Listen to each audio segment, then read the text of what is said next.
Hello guys, আশা করছি তোমরা সকলে খুব ভালো আছো আর আমিও খুব ভালো আছি। তো আজকে আমরা সন্ধেবেলা চলে গেছিলাম আমতা কোরিয়াব আশ্রম।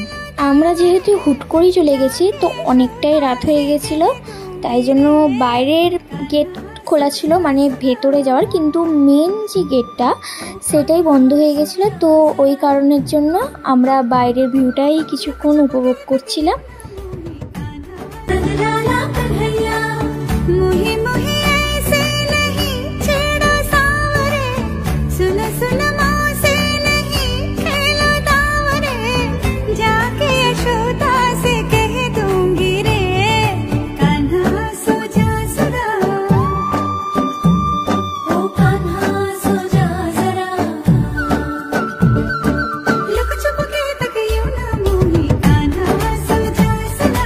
তো আমরা ভিডিও করি আর দাদাদের সাথে দেখা হয়ে যাওয়ার জন্য ছবি তুলি, আর আমরা চা খাচ্ছিলাম। তো এই দোকানের স্পেশাল কাপ হলো, এই কাপটা দিদির জন্য রাখা থাকে, তো এইটার জন্য হাসি ঠাট্টা করছি, তারপর আমরা বাড়ি চলে আসি।